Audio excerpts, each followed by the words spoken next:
Hello, namaste, and good afternoon. This is Manashwi, and on behalf of Foroptum IBIDS team, I would like to welcome you all to our IBIDS e-learning session organized by Foroptum. So, a brief introduction about the program. The IBIDS e-learning session is an initiative by Foroptum. It is an interactive program where we discuss optometric topics, and today we have Dr. Jyoti Katige, who is going to speak on HFA report interpretation made easy. So before we start with the presentation, I'd like to give you all a brief introduction about the speaker today. So Dr. Jyoti Katige has completed her MBBS from Nair Hospital, Mumbai. She also holds DO from KEM Hospital, Mumbai and MRCO from London. And she has done her fellowship in glaucoma from Vitara International Institute of Ophthalmology. And currently, she is serving as consultant ophthalmologist in the same institute. She is also working at Prabha Eye Clinic, Bangalore as consultant. She has presented several papers at the national and international level, and she has published case reports in various journals. So on behalf of IBID's team and our audience, I welcome you, ma'am. Thank you for that introduction. And I would like to thank you all for providing me this opportunity. So today we will be talking about the interpretation of the visual field report. It's nothing very complicated, and I hope you will understand as we discuss the field report analysis. So a visual field, as we all know, is defined as the area that is visible to the steadily fixing eye. It extends 100 degrees temporally, 60 degrees superiorly and nasally, and 75 degrees inferiorly. So from this, we come to know that it is very limited superiorly and nasally. This is primarily because of the nasal bridge and the superior orbital margin. So the classic description of the visual field given by Mr. Tracquire is that it's an island of hill of vision, which is surrounded by a sea of darkness. So this island of vision is usually described as a three-dimensional graphic representation of differential light sensitivity at different positions in space. So we see this hill as is depicted in the graph. The hill is typically because there is different areas of retinal sensitivity in different parts of the retina. So the point that corresponds to the maximum sensitivity is represented by the peak of the hill, and this corresponds to macula. Then as we start going towards the periphery, the sensitivity of the retina decreases, and that's why we have the slope that is noted. So this is classically the hill of vision, which we are going to assess in the visual field report. Now for interpretation, the visual field is divided into 10 zones. So this is a typical visual field, and we have the 10 zones. So the first zone, as is seen here, is the patient data and the test data. The zone 2 is the reliability indices. Zone 3 is the raw data. Zone 4 is the gray scale. Zone 5 is the total deviation numerical plot. Zone 6 is the pattern deviation numerical plot. Zone 7 is the total deviation probability plot. Zone 8 is the pattern deviation probability plot. Zone 9 is the glaucoma hemifield test, and zone 10 is the global indices. So as we see here, these are the 10 zones that we are going to describe in detail. So coming to the first zone, that is the patient data and the test data. So what do we have here? We have the name, the identification number of the patient, the eye, right or left, the date of birth, and a few of the test data, which includes what type of test it is, what is the stimulus size, what is the background illumination, which is the strategy used, the pupil diameter, the refractive error correction, and again the date, the time, and the age. Now let's describe the significance of each one of them. The name and identification number is used to identify the patient. That's very important to enter the correct name and the correct ID. ID also is important because subsequently when we do the test, the recall of the previous test is either on the basis of the name or the ID. So you make sure that you enter the same format every time, the name in the same format every time. Then eye, the right eye or the left eye is again important. Then coming to the date of birth. Now, how date of birth plays a role is that all the test is compared with the age-matched normal. So you enter the correct date of birth, the correct age is calculated, and his data is then compared with the appropriate age-matched normal for that age. So if you enter the data and the age incorrectly, it is then compared with the wrong age group, and hence the visual field report is misinterpreted. Then coming to the test strategy, the test, it is central 24-2 threshold test. Now there are different variables here. Central includes the central field of vision that is tested. You could have an estimate test also. 24-2 denotes the degrees. 24 stands for degrees, that is 24 degrees of field of vision is tested. And 2 stands for the test being tested, one on either side of the vertical and the horizontal meridian. This could also include 30-2 and 10-2. 30-2 indicates that the central 30 degrees is tested, whereas 10-2 indicates that the central 10 degrees is tested. So this is a typical 24-2 field of vision that is tested. Then threshold tests are the different tests which are available. You could have threshold testing, supra-threshold testing, or the fastpack testing. What we do in the threshold test is that light intensities are subsequently decreased in intensity, and the threshold, that is the intensity of the light which is seen by the patient 50% of the times, is detected. That includes the threshold testing. In supra-threshold test, a high intensity light is subjected, the patient is subjected to a high intensity of light, and his ability to record that is tested. So supra-threshold test is typically used for screening, whereas threshold test is the one that is used for analysis of glaucomatous visual field defects. Then coming to the stimulus, the size of the stimulus and the color of the stimulus is what is detected here. So you can have different sizes of the stimulus ranging from 1 to 5. The one that is normally used is size 3, and we use white color of the stimulus. So typically we do white on white perimetry. You could also have a blue on yellow perimetry, which is a swab test, which tests the color, the cones, the color which is varying in intensity. So certain colors are detected better by the rods and cones. So swab is a strategy which is used to test blue on yellow perimetry. Then you have the background illumination. In this case, it is 31.5 apostips. And the strategy here is CETA fast. You could also have CETA standard. So this is nothing but a testing algorithm. The fast and the standard depicts the duration of the test. Fast does the test faster compared to the standard. Then coming to the pupil diameter. The pupil diameter is very important. If the pupil is constricted, then we get a constricted field of vision. So typically, if the patient is on pilocarpine, it is essential that you stop the pilocarpine before doing the test. Normal pupil diameter is about 3 millimeters in size, so a 3 millimeter reacting pupil is ideal. However, performing the test in a dilated pupil does no harm. You can perform the test in dilated pupil also.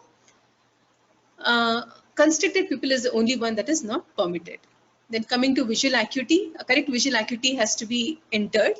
So you enter the distance visual acuity and the machine by itself calculates the near correction. It is essential that you enter the correct visual acuity, or otherwise the interpretation of the field will become improper. Then coming to the reliability indices. So what do you have in reliability indices? You have fixation losses, you have false positive errors, false negative errors, the test duration, and the foveal threshold. So what does fixation loss mean? Now, fixation loss, there is in the perimeter, there is a fixation light which the patient has to see. Okay, so it is a yellow colored light right in the center of the monitor. So if the patient, so the fixation target is central. Now, how do you know that the patient is looking at the fixation target? This is through the fixation monitor, which checks if the patient is looking at the central spot of light or no. How does it do that? It does it by the Hegel-Krakow method. So in this case, a light is shown in this area of the blind spot, which is 10 to 20, 15 degrees from fixation over here. So a light which is shown at this point, the patient should not answer. Okay, so light thrown at the blind spot, the patient will not answer. So in that case, the patient is looking right at the central fixation target. If the patient answers, that means his eye has moved, the blind spot has moved, and that's why the fixation loss has occurred. So when that happens on the screen, it is essential for us to remind the patient to keep looking at the central target, okay, the fixation target. So fixation losses, anything more than 20% is considered to be unreliable. Okay, you should ask the patient to repeat the test. So this is depicted as XX in the field report. So I have a couple of field reports which are showing you, which are going to depict all these things. So we'll do that at the later part of the session. Then coming to false positive errors. What do you mean by false positive errors? It means that the patient is trigger happy. So there is no light that is being projected, but the patient is constantly pressing the button. This indicates that the patient has not understood the test properly. So when this happens, you need to take time, explain to the patient again how he has to respond, that he responds only if he sees the light and not if he does not see the light. Again, false positive errors greater than 33% is considered to be unreliable. So in zone 3, we have different numbers which are being depicted. These are different thresholds, decibels, depending upon the sensitivity of the retina of that particular patient.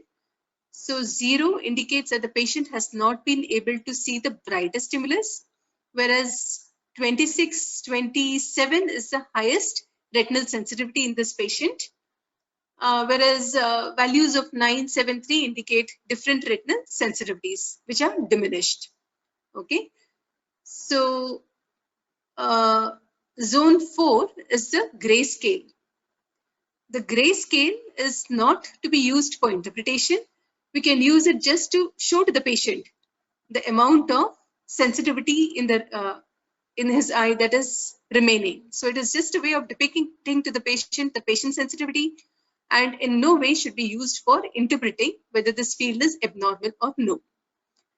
The most important one coming up next is the total deviation. So what do you mean by the total deviation? Here, the patient's retinal sensitivity is compared with the age-matched normal, and the difference between the two is what is depicted. So you have values in negative here, minus 21, minus 28, minus 5, minus 4, etc.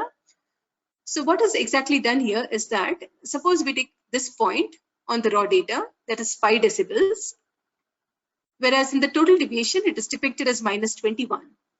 So in an age-matched normative data, the actual value should be minus 26. So this patient's retinal sensitivity at this point is minus 21 decibels less than what it should be. Okay, so it is the difference between the normal and the patient's data that is depicted at this point. So that is a total deviation. This is a numerical plot. One has to keep in mind that in total deviation, depression due to generalized conditions like cataract, generalized conditions which cause generalized reduction in sensitivity like cataract and refractive error are not taken into consideration. So the decreased sensitivity here could be because of cataract or refractive error or a deeper scotoma like glaucoma. Whereas in pattern deviation plot, the sensitivities which are decreased because of generalized conditions like cataract and refractive error are removed, and the deeper scotomas are depicted. So this gives the true scale of the optic nerve problem. Okay, so whether it could be neurological or it could be due to glaucoma. So this denotes the deeper defect. Pattern deviation denotes the deeper defect. So you have the corresponding probability charts here. What do you mean by the probability charts? Here you have different colored symbols demarcating the sensitivity in different percent population. So what you mean by the 4 dots here, it indicates that that type of defect occurs in less than 5% of the population. The probability is less than 5% of the population. This symbol indicates that the defect could occurs in less than 2% of the population. This symbol indicates that the defect occurs in less than 1%, while a completely black symbol indicates that it occurs in less than 0.5% of the population. So what does this mean? This means that if the probability of that particular point appearing in 0.5% of the population has occurred, that means a smaller subset of the population is affected by it. That means the depth of the defect is greater because it occurs in less percent of the population. If it was something that is more common, then it would have occurred in a larger percentage of the population. And if it occurs in almost everybody, then it is depicted by this point, which indicates that it is a normal occurring threshold. So the deeper the scotoma, that means less is the possibility of it occurring in the normal population, and hence deeper is the defect depth. So this probability chart is the same in total deviation probability point as well as in the pattern deviation probability point. The symbols mean the same. Coming to the glaucoma hemifield test. So what happens in glaucoma hemifield test is that 5 zones in the upper hemifield is compared with similar 5 zones in the lower hemifield, and interpretations are given. So the machine, the report itself classifies it as being normal or abnormal. The 5 test reports in this case could be within normal limits, outside normal limits, abnormally high sensitivity, general reduction in sensitivity, and abnormal test sensitivity. So these are the 5 interpretations. So of this, if it is abnormally high sensitivity, that means the test has been unreliably performed and it needs to be repeated. Generalized reduction of sensitivity could occur again because of either diffuse opacities like cataract or refractive error, but early glaucoma is also associated with the with generalized reduction of sensitivity to begin with. Then abnormal or borderline indicate that the test is abnormal. Then coming to global indices, so you have the visual field index here. This is the percentage of the person's vision. Percentage, it is on the basis of percentage. So what is the percentage of vision that the person is having is what is depicted in the visual field index. It is given as a percentage, and 0% means the person is perimetrically blind. 100% indicates that the patient has 100% visual field of vision. So anything in different rates indicates how much percentage he has. Now, this is especially important in assessing the progression. So today the patient has a visual field index of 56. If in the subsequent test, if it becomes 45, that means the field is worsening.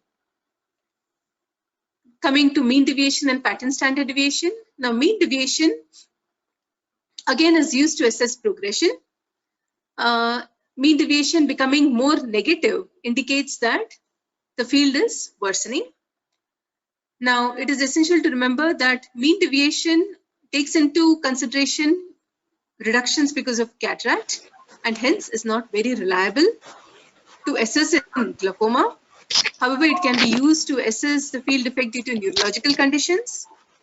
In pattern standard deviation is more reliable to assess progression in glaucoma. So pattern standard deviation becoming more positive in the subsequent test indicates worsening of the visual field. So this is as far as the interpretation of the visual field report is concerned. So if you all are having any doubts at this stage, I would like to clarify. Can you repeat the pattern standard deviation one more time? So coming to reliability indices and Foveal threshold, going through whatever was discussed there again. If the visual acuity is good and the Foveal threshold is low, then optical correction needs to be checked. Fixation losses of greater than 20% are considered unreliable. False positive of greater than 33% will show crosses on the printout. White scotomas will appear on the grayscale. False negative of greater than 20% is unreliable. Indicate fatigue. Cloverleaf pattern will appear on the grayscale. Raw data is strategy specific.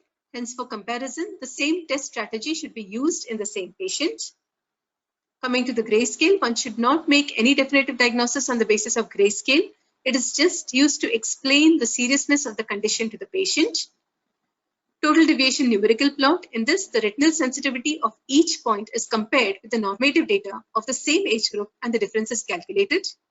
Here, the PTNP is created to know the pattern of the deep scotomas, which could be masked by generalized depression in total deviation probability plot. In pattern deviation probability plot, it tells whether the generalized field defect in total deviation probability plot is uniform or irregular.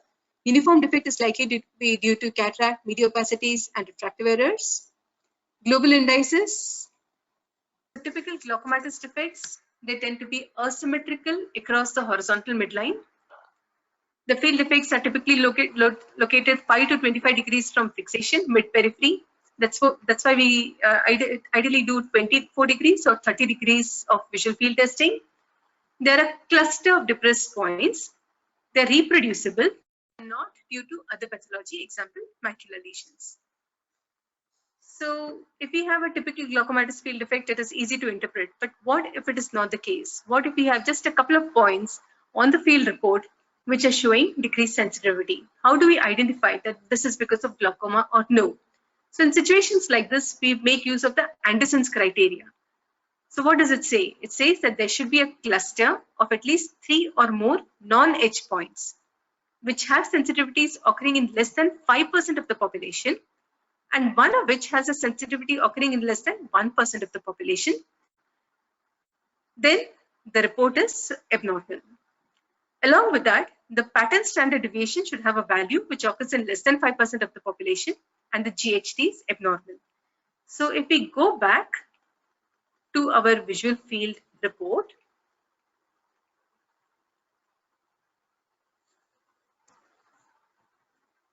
we notice that there are a cluster of lot of points here. So this is definitely abnormal. But what if we had only these 3 points as abnormal? Then we make use of Anderson's criteria. What does it state? It states that it has to be continuous 3 points. So this is continuous, and it should be non-edge. That means it should not be lying anywhere in the edge of the visual field. So these 3 definitely don't lie in the edge of the visual field. The sensitivities of all of them should be less than 5%. That's definitely the case. And one of them should occur in less than 1% of the population. So 3 points, all the 3 should be less than 5. 1 should be less than 1%. Then Anderson says that this is abnormal, provided GHT says that it is outside normal limits, and pattern standard deviation here, the p-value is less than 1%. Okay, so this could typically be points like this, or points like this, or points occurring here. So anywhere in this region, okay, if there are 3 contiguous non-edge points with sensitivities as stated, then they are definitely something that we should think as abnormal. Okay, so let's repeat the Anderson's criteria again. There should be a cluster of at least 3 or more non-edge points which have sensitivities occurring less than 5% of the population, and one of which has a sensitivity occurring in less than 1% of the population. The PSD should be abnormal and the GST should be abnormal as well. So these are a couple of interpretations of the visual field here. This dark spot is the blind spot. So this typically occurs on the temporal half of the field. This point occurring in the exactly opposite meridian is the nasal step. So this indicates the nasal hemisphere. Defect here forms the nasal step, which is close to the horizontal meridian. In this, the blind spot is in this point, whereas this defect is the paracentral defect. What we have here is the temporal wedge. So it begins from the blind spot and could extend either superiorly or inferiorly. So this becomes a temporal wedge. This one is an altitudinal defect. Altitudinal means one hemisphere, horizontal hemisphere, is completely affected.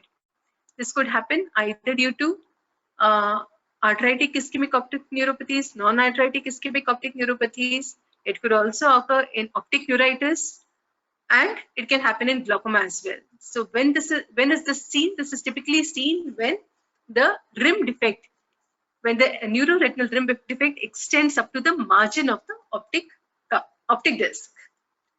This one is the typical arcuate scotoma that we see in glaucoma. So it begins from the blind spot and goes towards the opposite meridian, okay, but respects the horizontal meridian. Okay, so it is an arcuate form of a field defect. This one occurs in advanced glaucoma. So now the severity of the field changes are classified according to the Hodapp classification. In early glaucoma, the mean deviation is usually less than -6, less than 18 points are depressed below 5% probability, and less than 10 points below 1%. There is no severely depressed point in the central 5 degrees. In moderate glaucoma, the mean deviation is less than 12 decibels, -12 decibels. It occurs in less than 37 points below 5% probability and less than 20 points below 1%, P less than 1% level. There's no absolute defect in the central 5 degrees. Whereas in severe glaucoma, the mean deviation is greater than -12 decibels. More than 37 points are below p-value less than 5 and more than 20 points below p-value less than 1. Absolute defect in the central 5 degrees. So coming to glaucoma progression, what do we mean by that? It means either there is a development of new defect, there is a deepening or enlargement of the pre-existing defect, or there is diffuse loss of sensitivity. So how frequently should visual field assessment be done? At least 6 visual fields in the first 2 years, that means 3 per year, and subsequently once or twice yearly as long as no change is detected. If change is detected, then the frequency of testing should be performed more. Then we have the event and the trend-based analysis. In event-based analysis, there is comparison of the current examination with the previous one, whereas in trend-based analysis, progressive change is noted by analyzing all the test reports available in a specific period of time. So this tends to give a trend occurring over a period of time, whereas event is just comparison of today's test with the previous one.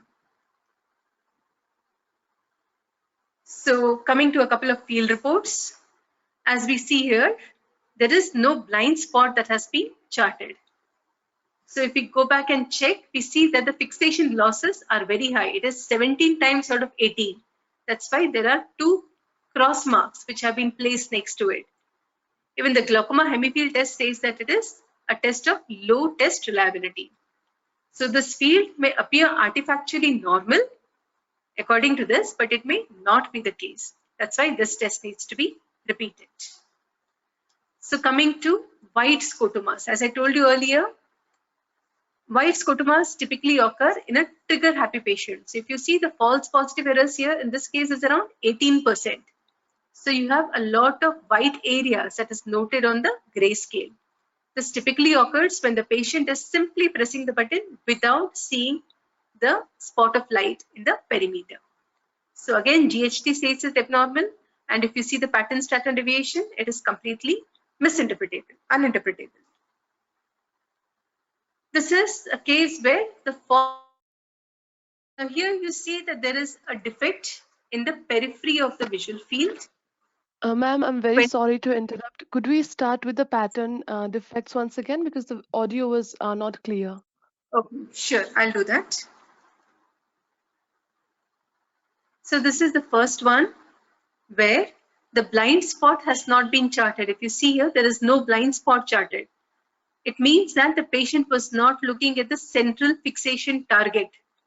So if you see, the fixation losses is 17 times out of 18.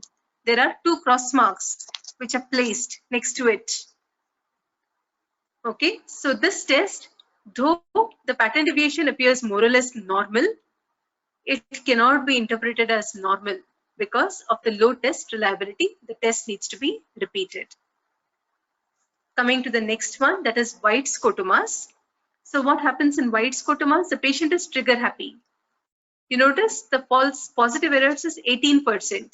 So the patient is just pressing the button without seeing the light. If you look at the gray scale, there are a number of white zones that are seen.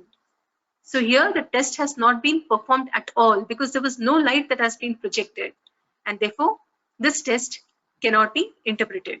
Even the GHT interprets it as low patient reliability. If you look at the pattern deviation plot, it is completely haywire. We cannot conclude anything out of it. Coming to the next one, that is the cloverleaf pattern. So what happens here is that the patient is showing a lot of, the field test is showing a lot of false negative errors. The patient has been inattentive. There are cross marks placed next to it. So typically, false negative errors gives rise to a clover leaf pattern. You see the pattern here, it is like a clover leaf. Okay. So again, the GHT says that this is unreliable and hence the test needs to be repeated. So now coming to the edge defects. Now what happens here, what has happened here is that you notice that there is an area of decreased sensitivity in the periphery of the visual field. This is not an arcuate scotoma. Okay. The reliability indices are completely normal. But there is a field defect that is noted on the pattern deviation plot as well as the grayscale. What does this mean? This means that this is an edge defect. The trial frame while performing the test has not been correctly placed by the performer. All you need to do is to push the trial frame back closer to the patient's eye. At that time, this will disappear. On repeat testing, this will disappear. Why does this happen? This happens because the projecting lights, they fall on the trial frame and hence the patient is unable to see. If you push it back again, then the visibility of the test spots become clear to the patient and he is able to answer them.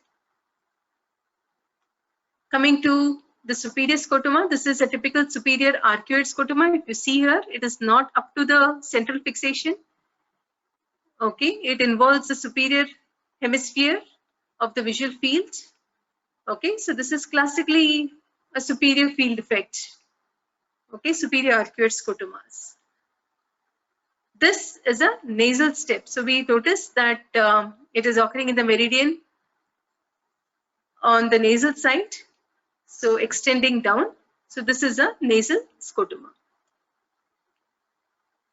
This is an altitudinal field defect. If you look at the values here, all the values are 0. Okay, so the superior hemifield is completely curved. So this is called as a superior altitudinal field defect. Superior scotoma or superior altitudinal field defect. So this is classically the temporal part of the field that is affected. So this is a bitemporal hemianopia. This is a neurological field defect, not happening in glaucoma, typically occurs in lesions of the pituitary gland. So while interpreting neurological fields, it is essential to keep the field report, both the field reports side by side and then interpret it. That's all. Thank you. That was a wonderful presentation. Thank you very much, ma'am. And I'm sure, like me, our audiences have enjoyed it as well. Thank you. If anybody has any questions. Yes, ma'am. So we have received a few questions. So we'll just continue with that. So the first question we received was, how does dilation affect the visual fields? And how does it affect the reliability of the fields? Sorry, I did not get that question. How? How does dilation affect the visual fields and the reliability of the field? Okay. Yes, ma'am. So dilation causes decrease in the near vision, but the size of the stimulus is large enough for the patient to see even in the dilated state.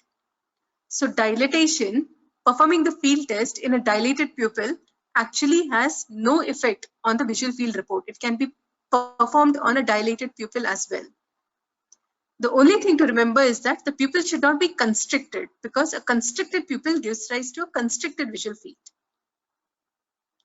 All right, so dilatation, the field test can be performed in a dilated pupil.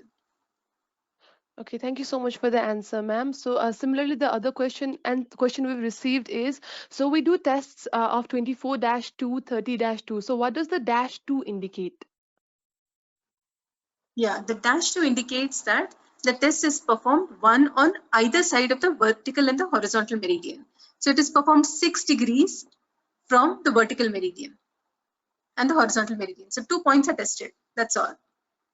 So if I show you a field report here, okay, so your -2, this is the vertical meridian and this is the horizontal meridian. It just says that 1 point on either side of the meridian is what the test is being performed. So that is what the -2 indicates. It's just technical. It has nothing to do with anything. Thank you, ma'am. Thank you for the answer. Similarly, we've received a lot of questions about the confusion between mean deviation, pattern deviation, and pattern standard deviation. Okay, mean deviation and pattern deviation are global indices. Okay, whereas pattern deviation, it takes into consideration the threshold sensitivity at a particular point. Okay, so pattern deviation does not include errors due to generalized conditions like cataract and refractive errors. Okay, mean deviation is almost the same as total deviation, but it is a global indice. It gives you the p-values.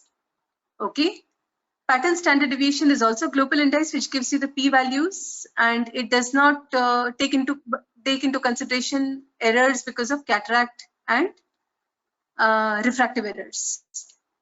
So basically, mean deviation and pattern standard deviation are used to assess progression in a patient. Total deviation and pattern deviation just gives the values of the patient in that particular at that particular point of time. So that is the major difference. Thank you for the answer, ma'am. Similarly, the next question is, can we diagnose the glaucoma in its very early phase with electrophysiology? Electrophysiological tests for interpretation. Well, ERG, electroretinogram and electrooculogram are not used to test for glaucoma. Okay, so basically they're used for other retinal conditions like retinitis pigmentosa or any hereditary cone or rod dystrophies. But in glaucoma, typically it is the ganglion cell layer that gets affected. And therefore, the value of these tests in glaucoma interpretation is not known.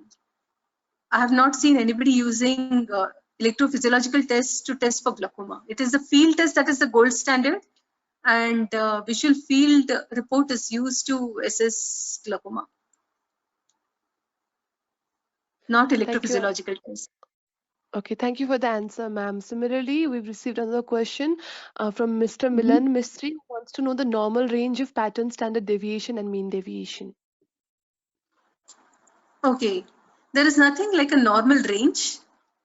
Okay, it depends upon the p-values of the patient. So we have noted that if mean deviation is -6, then it is mild glaucoma. Between 6 to 12 is moderate glaucoma, and greater than 12 is severe glaucoma. So anything less than 6, again, cannot be said that it is normal.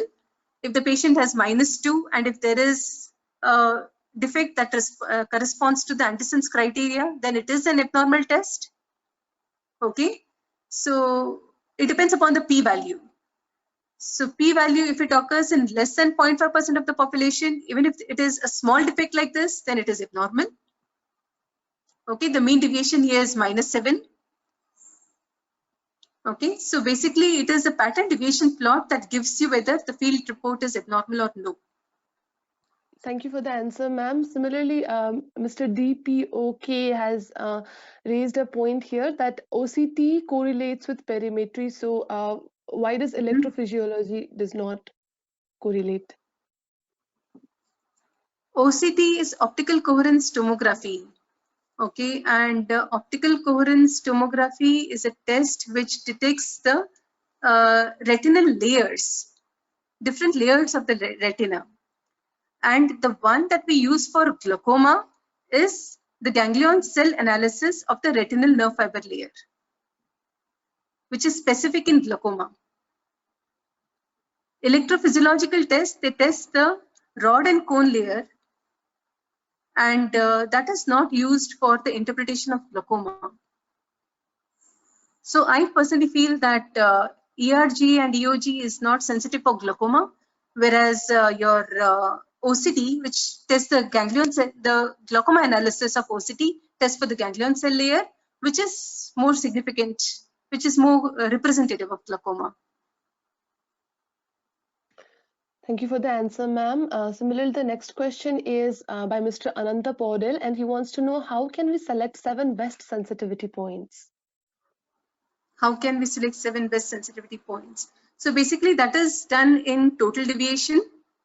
So how do we do that?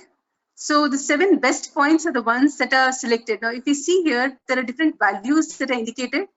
So the ones that are more closer to normal are the 7 best points that we select. Okay, in this total deviation plot, which is then used to decide which are the abnormal points and which are the normal points. So it is based on the total deviation plot, the 7 best points. I hope that answers the question. Thank you, ma'am. Thank you for the answer. Similarly, Ms. Ranjana Aryal wants to know what is the minimum refractive error to be corrected while performing perimetry? Okay, so refractive error, see, what we have to remember in this is that if the visual acuity of the patient is counting fingers, then the stimulus size has to be changed. You have to increase it to a size 5 stimulus. So anything between 660 to 6.6, the patient is going to interpret on size 3 stimulus. So the best possible visual acuity correction should be given to the patient. Okay, it need not be 6.6 always. But Okay. whatever is the exact correction, that is what has to be corrected and given to the patient. So if the patient has, say, other comorbidities like, a branch retinal vein occlusion, okay, which has affected his macula, the foveal threshold in that situation will be less.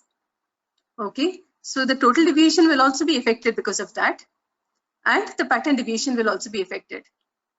Okay, but because it is a retinal problem, the visual acuity is going to be less than 6.6, but we can perform the test in such situations as well. So you could have coexisting other retinal problems along with glaucoma. So in these situations, the vision need not be 6.6, but the best visual acuity correction has to be given. Okay, thank you for the answer, ma'am. Similarly, the next question is, how can we differentiate between edge defect and arcuate defect? Yeah, so arcuate defect, what happens is it tends to be not congruous across the vertical meridian. So it tends to be broader on one side and narrower towards the other end. As we see here, it is broader at the base and it tends to become narrow. Now, that is typical of a glaucomatous field defect. In edge defect, you have the edge of the visual field, okay, which is showing the depressed points, as was seen here. So see, if you see this, this is not an arcuate pattern. Now you have 2 points here, and then here, typically along the periphery, one line of points which are affected. So this is an edge defect. Okay, even if you see here, it is homogeneously present across the meridian. So this is an edge defect. An arcuate pattern would have occurred in the form, in an arcuate pattern, you wouldn't have noticed this. Okay, so narrow towards the base, broader towards the base, and it tends to become narrower towards the periphery. So that is an arcuate defect. This is an edge defect. And how much does GHT contribute towards the field interpretation? See, GHT is not to be considered as interpreting the visual field. It just gives you an idea whether the field is normal or abnormal. Okay, then it is the pattern of the field defect that you need to see to check if it is affected or not. Okay, even Anderson's criteria, it is one of the points in the Anderson's criteria, but not the only point. Okay, so GHT cannot be said to be the one that says the field is normal or abnormal. Again, GHT will not tell you whether it is neurological or whether it is because of glaucoma. Okay, it's a hemifield test, glaucoma hemifield test, but even in neurological. So what I'm saying that the glaucoma hemifield test in no way represents whether the field test is abnormal or no. It is just used to give us a fair idea about the report, but it cannot be used to interpret it. The interpretation has to be clinical and depending on the pattern of the defect on the pattern deviation. Thank you so much, ma'am. Just the last question for today. Could you please explain about reviewing the previous patient's report with the current report and what are the factors that we have to consider while comparing? Yeah, so when you're comparing the previous report with today's report, always test if the test strategy is the same as the previous one.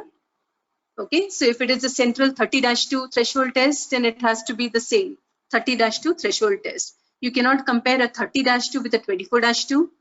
You cannot compare a CETA standard with a CETA fast. So these are the basic parameters that needs to remain the same. Also check the foveal threshold, whether the foveal threshold is the same as the previous one. If there is a decrease in the foveal threshold, then check why that is the case. Has the visual acuity been correctly entered or no? If the visual acuity is incorrectly entered and the foveal threshold is low, that needs to be corrected. Sorry, if the visual acuity is good and the foveal threshold is low, that means the refractive error correction has not been properly entered. Then check the age of the patient, whether that has been correctly entered. Check the eye. After checking those things, you need to assess the scotoma. Okay. So what do? You check the pattern of the scotoma. The pattern of the scotoma, whether it has remained the same or whether it has altered. Okay. So following that, you check the VFI, the MD and the PST. If the VFI is almost the same as the previous one, that means the field is stable. If the MD and the if the VFI is not the same, then check whether it has progressed or whether it has progressed, the field has progressed. If this is showing abnormality, then go back to the reliability indices and check if the reliability indices are correct. If the field is reliable and if the visual field index is showing progression, or the mean deviation and the pattern deviation, the mean deviation is becoming more negative or the pattern deviation is becoming more positive, that means the field is progressing. Now, if you have two baseline fields and this is the third or the fourth field, you can do a glaucoma progression analysis. So what is done in glaucoma progression analysis? It gives you this is a glaucoma progression analysis where it gives you the comparison of the present field test with the baseline. So what we see here is we see X marks and we see triangles. So if a empty triangle is seen, that means the patient has performed, that an abnormality has been noted at this point first time. Okay, so it does not indicate as progression. So when you notice empty triangles, you ask the patient to repeat the test again as soon as possible, maybe in a month's time. Okay, if the same points show a deepening of the defect, then it will be seen as a half empty triangle. Okay, so then it says that this is possible progression. Okay, and if it is tested again, and if the same progressive defect is noted, then it will be seen as a full triangle. Okay, completely filled triangle, then it is definite progression. So these are the things that we need to note on a glaucoma progression analysis. Okay, and if we notice this, then we need to either change our medications or if the patient is on maximum medical therapy, to consider surgery. Thank you for the answer, ma'am. We've received a lot of questions still. We're still receiving a lot of questions. Could you just explain briefly about short wavelength automated perimetry? Just briefly. Okay, short wavelength automated perimetry is SWAP. In this, it is a blue on yellow perimetry. So you have the magnocellular pathway and the positcellular pathway. So in this, it is noted that the sensitivity of the light of the cells to different intensities, to different wavelengths of light is different. And it has been noted that the sensitivity is most for blue colored light on a yellow background. So basically that forms the basis of the short wavelength automated perimetry. It has been noted that the defects are detected earlier in SWAP perimetry compared to the other threshold strategies that we use. Thank you, ma'am. Thank you for the answer. And we wrapped up with our questions now. On behalf of IBIDS and our audience, we would like to thank Dr. Jyoti for her valuable time and the lovely experience and knowledge that ma'am has imparted on us today. It was an honor to have you here today. And that brings us to the end of the program. And I would also like to thank our audiences for being ever so supportive, kind, attentive, and interactive. On that note, I would like to end the meeting. The session will be on YouTube soon. Stay tuned for more more sessions and programs by IBID and Foroptom. You can also visit us at www.foroptom.com for more information on Foroptom and IBIDS. Also join us on social media, WhatsApp, Facebook, and Instagram. Have a good day. Thank you.